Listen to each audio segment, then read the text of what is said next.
नमस्कार दोस्तों, मैं शिव नायक आपको स्वागत करता हूं निर्वाण एक अंतिम यात्रा में। आइए हम जानते हैं गौतम बुद्ध के एक नई कहानी के बारे में। एक बार की बात है, एक व्यक्ति ने महात्मा बुद्ध से पूछा कि मेरी जिंदगी में इतने दुख क्यों हैं, इतने तकलीफ क्यों हैं, इतने परेशानियां क्यों हैं। तो महात्मा बुद्ध ने कहा, बताओ तुम्हें कौन सा दुख है। तो उस व्यक्ति ने कहा, मैं तुम्हें कौन सा दुख बताऊं, मेरी तो पूरी जिंदगी ही दुखों से भरी हुई है। मेरी जो रिश्ते हैं उनसे भी मैं दुखी हूं और मेरे शरीर में जो बीमारियां हैं उनसे भी मैं दुखी हूं। एक के पीछे एक दुख लगा ही रहता है। मैं ना ही अपने रिश्ते से खुश हूं और ना ही अपने परिवार से खुश हूं और ना अपने मन से खुश हूं और ना ही अपनी जिंदगी से खुश हूं।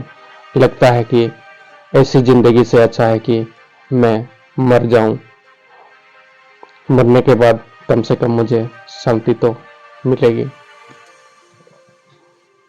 तब महात्मा बुद्ध ने उस व्यक्ति से पूछा, तुम्हारे इन सभी दुखों का क्या कारण है। तब वो व्यक्ति महात्मा बुद्ध से कहता है, मैं इसलिए तो आपके पास आया हूं कि आप ही बताएं मेरी जिंदगी में इतने दुख क्यों है, इस सब का कारण क्या है।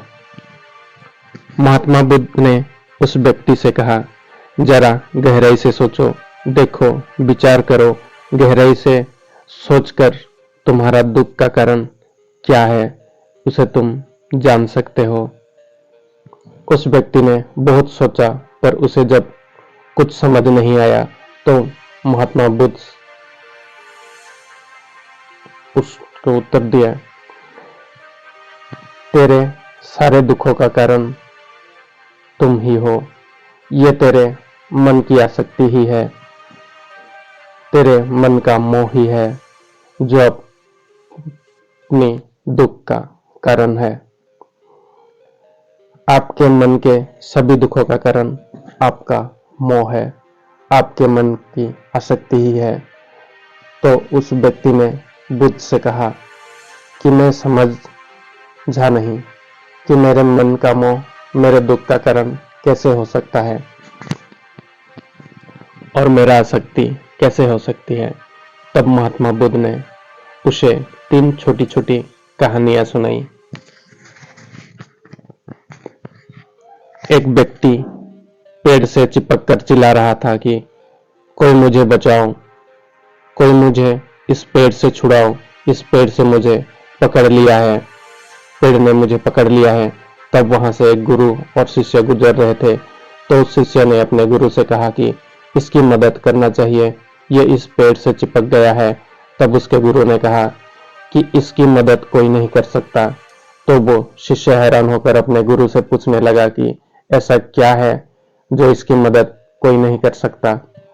तब उसके गुरु ने जवाब दिया, जिस इंसान ने खुद ही पेड़ को पकड़ रखा है और जिस इंसान ने खुद ही किसी चीज को पकड़ा हो, उसे भला कौन छुड़ा सकता है, उसे कौन बचा सकता है। फिर महात्मा बुद्ध ने उस व्यक्ति से कहा कि तुमने भी सारे दुखों को खुद ही पकड़ा है कि मेरा है, ये छूट न जाए, ये मेरे पास रहना चाहिए और तेरे सारे दुखों का कारण भी यही है, मैं और मेरे का बंधन है। फिर बुद्ध ने उसे दूसरी कहानी सुनाई। जैसे एक मकड़ी, वो खुद ही जाल बुनती है और जाल बुनते बुनते एक दिन ऐसा आता है कि वो खुद ही उस जाल में फंस जाती है और वो चाह कर भी उस जाल से बाहर नहीं निकल पाती है। ऐसे ही तू ने भी अपनी जिंदगी में कितने ही रिश्ते बनाए, कितनों से मोह लगाया, कितनों को अपना माना और उनमें मोह रखने के कारण आज वो तुम्हें दुख दे रहे हैं। सारी दुनिया में कुछ भी होता रहे, हमें सुख दुख नहीं होता है। हमें दुख सुख तब होता है जब हमारे अपनों के साथ कुछ होता है या फिर हमारा अपना हमारे साथ कुछ करता है। फिर महात्मा बुद्ध ने उसे तीसरी कहानी सुनाई। जब शहद से भरे एक डिब्बे में एक उड़ती हुई मक्खी घुस जाती है, तब उसे शहद की मीठे रस में उसे बहुत आनंद आता है। वो बहुत प्रसन्न होती रहती है। अगर वो चाहे तो थोड़ा सा शहद का रस लेकर वहां से उड़ सकती थी, लेकिन वो शहद के रस में इतना डूब जाती है, इतना खो जाती है कि वहां से वो उड़ना ही नहीं चाहती और उस शहद को लेते लेते उसके पैर और पंख शहद में फंस जाते हैं। फिर जब तक पेट भरता है वो बुरी तरह से उस शहद में फंस जाती है। फिर वो वहां से निकलने की बहुत कोशिश करती है, आगे पीछे जाती है, दाएं बाएं जाती है, पर वो वहां से उड़ नहीं पाती।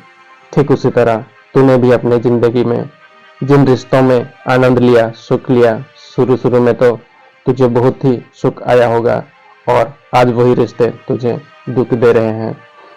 ऐसे ही जब कोई व्यक्ति अपने स्वास्थ्य की परवाह न करके स्वादिष्ट रसों के पीछे पकड़कर कुछ भी खाना खाने लगता है, तो आगे चलकर उसका स्वास्थ्य खराब होने लगता है, उसका शरीर खराब हो जाता है, उसके शरीर में रोग आने लगते हैं। ऐसे ही मन जब सारे संसार की बहुत सारी आशाएं कर लेता है, तो तृष्णाएं और वासनाएं कर लेता है, तो उसके मन में धन का लोभ आ जाता है और फिर चाहे उसे कितना भी धन मिलता रहे, उसकी तृप्ति कभी नहीं होती। वो हमेशा धन से अतृप्त रहता है और फिर इसी से उसके मन में दुख का जन्म लेता है।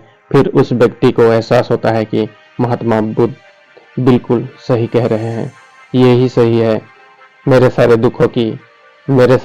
दुख मेरी वजह से ही है पैदा हुए हैं, मेरे वजह से ही, मेरे मन के मोह से ही पैदा हुए हैं। फिर उसने महात्मा बुद्ध से एक और प्रश्न किया कि आपने मुझे कारण तो बता दिया, अब आप मुझे इसका उपाय भी बताइए। महात्मा बुद्ध ने कहा, अगर तुम सारे दुखों से पार होना चाहते हो तो अपने मन को मोह और वासनाओं से ऊपर उठाकर प्रेम और संतोष से भर दो, क्योंकि जिसके हृदय में प्रेम और संतोष का दिया जल गया, उसके मन से फिर मोह और वासना का सारा अंधकार ही दूर हो जाता है। हालांकि ये बात कहने में बहुत आसान है, लेकिन करना बहुत मुश्किल है। लेकिन जो भी व्यक्ति महात्मा बुद्ध के इस उद्देश्य को समझ गया, बहुत सारे दुखों से पार हो जाएगा। यही कहानी हमारे भी जीवन की है। हम दुखी रिश्ते जोड़ते हैं और बाद में खुद ही रोते रहते हैं। हम खुद ही प्रेम बढ़ाते हैं और बाद में खुद ही दुख को पाते हैं। हम जितने पीछे मेरा मेरा करके मरते हैं और आखिर में सबसे ज्यादा दुख वही हमें पहुंचाते हैं, हमारा दिल दुखाते हैं, जिनकी खुशी के लिए हम सब कुछ करने को तैयार रहते हैं, जिनकी खुशी के लिए हम सारी जिंदगी कुर्बान कर देते हैं। आखिर में वही हमारे जिंदगी का अंधकार करते हैं। फिर चाहे वो हमारा परिवार हो, हमारी संतान हो या फिर कोई भी रिश्ता हो, जहां पर भी हमने मन में मोह के और आसक्ति के धागे बांध रखे हैं, आप गौर करें तो आपके जीवन में सारा दुख भी शायद यही कहीं से आ रहा है। धन्यवाद दोस्तों, आज हमने आपके लिए बिल्कुल नई सी कहानी प्रस्तुत की है। इस कहानी से हमें लगता है कि आपको जरूर ही कुछ सीख मिला होगा। ऐसा है तो कृपया वीडियोज को लाइक कर दें और ताकि ये दूसरे जन समाज तक पहुंचे और उनके अंदर भी ज्ञान का दीपक जला सके। और चैनल को सब्सक्राइब करना ना भूलें, क्योंकि आने वाले वीडियो आपको जल्द से जल्द मिल सके। धन्यवाद।